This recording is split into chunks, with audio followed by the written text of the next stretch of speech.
Welcome back, everybody.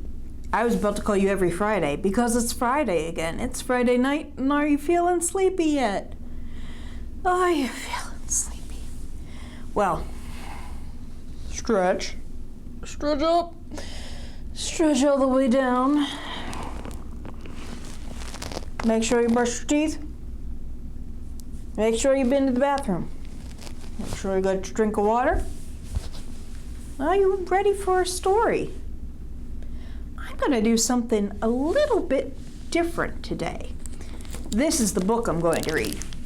See that book? Do you think I can read that whole book to you tonight before bed? Probably not. Well, this is a very special kind of book, and I'm not going to read the whole thing to you. This is a book of poetry. You see, April is Poetry Month. And I'm doing a lot of programs about poems and poetry this month. So I figured I'd start off with a bedtime poems. This book is designed specifically for when it's really late and it's time for bed and you really got to go to bed now and you're running out of time and you just have time. You want just one more story, but you don't have a lot of time? Well, you grab this book, 1 minute till bedtime, you pull up any of these random poems, and you read a poem. And the poems, by themselves, don't take very long. I'm going to read you several of the poems in this book, not just one. You see, I've got my bookmarks there. So I found some especially bedtimey poems in the bedtime poem book. So 1 minute till bedtime, or 60-second poems to send you off to sleep.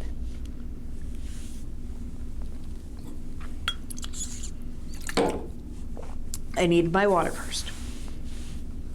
Selected by Kenn Nesbitt.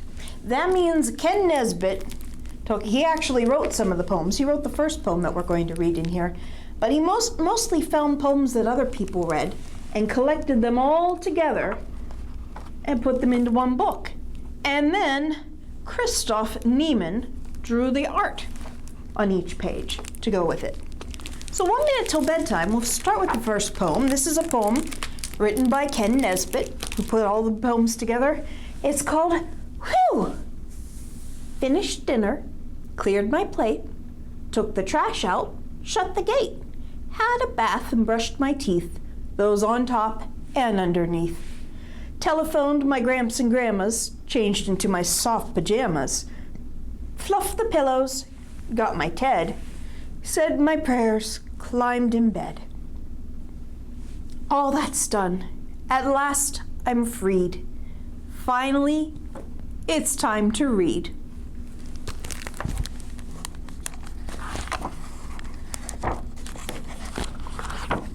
So let's read some of these poems.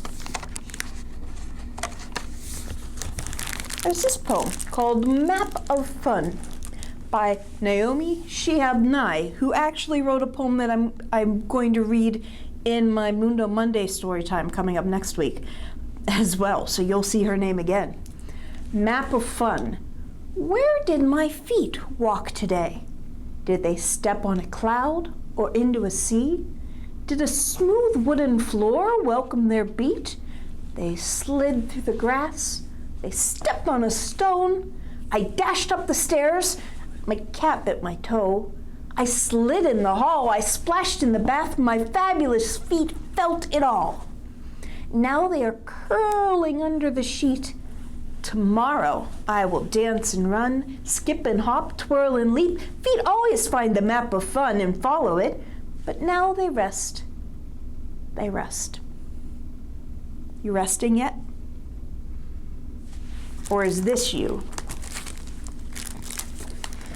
Sleepy. I'm ever so sleepy. I can't stay awake. The drowsiness might be too heavy to take. My eyelids are falling. I'm feeling too weak to open them anywhere close to their peak. I cannot avoid it. I'm falling asleep. I've started unconsciously counting my sheep. My brain has begun to shut down in my head, but please, Mother, don't make me crawl into bed. Santino Panzica wrote that poem.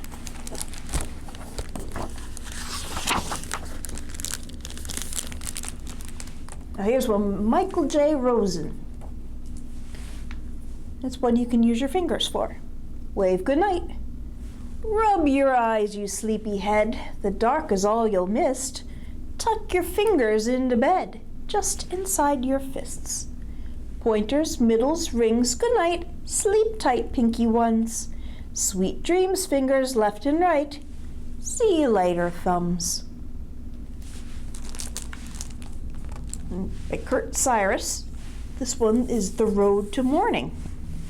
Of all the roads that roam the night, curving left, swerving right, none can twist itself so tight as zigzag road to morning.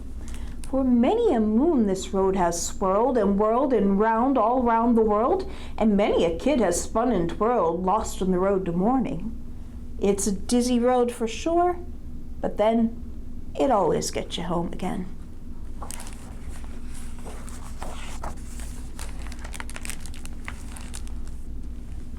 All in a day's work. Picked an apple, chased a frog, did my homework, pet a dog, fed the goldfish, read a book, played outside, learned to cook, drew a picture, found a nest. Now I guess it's time to rest. Have you had a busy day like that? I mean, was today a busy day like that? Are you ready to sleep now? Are you in your toasty warm jammies? By Lori Ann Grover. My toes wiggle into whispery tappity footies. My knees hide inside stretchy squeezy legs. My bum dances in the wiggly waggly rump. My arms flap in fleecy fuzzy sleeves. My belly rounds the long slickety zipper. My chin taps the cool snippety snap. Toasty warm jammies snuggle me to drifty dreamy sleep. While you're there, you can look up at the stars. Starry by John Rice. Hey, the starry nighttime and its starry plain. Starry is the silence of its starry train. Starry are the curtains, starry wall and door. Starry falls the starlight on my starry floor.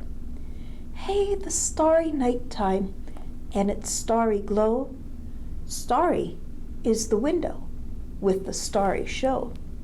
Starry are the colors, starry blue and red. Starry falls the starlight on my starry bed. Can you see the stars from where you are? If you look out the window, can you? Or is it too rainy? An orchestra in my room by Meredith Costain.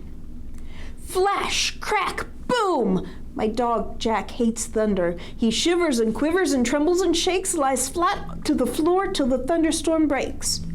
Not me. I jump into bed where it's cozy and warm, and I snuggle in tight till the end of the storm. I count all the flashes and time every boom. It's like there's an orchestra here in my room. Then down comes the rain, pitter, pitter, spatter, spatter, splish, splash, sploosh, and I slowly drift to sleep.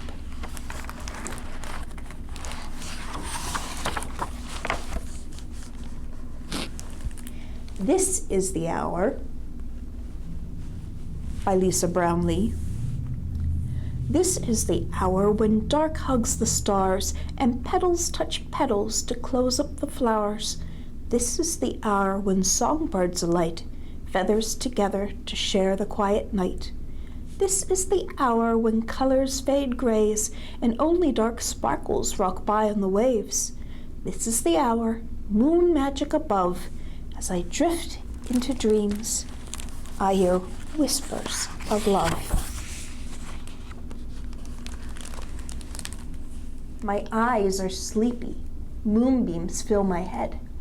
Kiss me one more time, tuck me in again into my quiet pillow soft, time for dreaming, nighttime bed.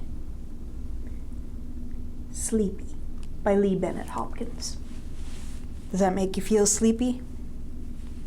Nice, soft poem. Well, everyone falls asleep a little bit differently. How about this one? It's routine.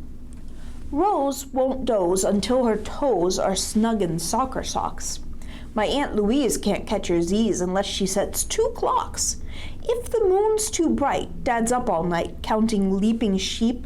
Mom's pillowcase of silk and lace improves her beauty sleep. Without his thumb, my brother's glum. He won't slumber like a log unless he nuzzles, nose to muzzle, his one-eared floppy dog. We all hit the hay in a different way. Even mine gets funny looks. I can't say goodnight till tucked in tight with a blanket made of books. Does that sound like us here? That one's by Lee Wardlaw. Okay, I think I have lots in here, but I think we have time for maybe just one more. So, okay. So we will go with this one. A Good Night Poem by Ralph Fletcher. Now the long day feels complete.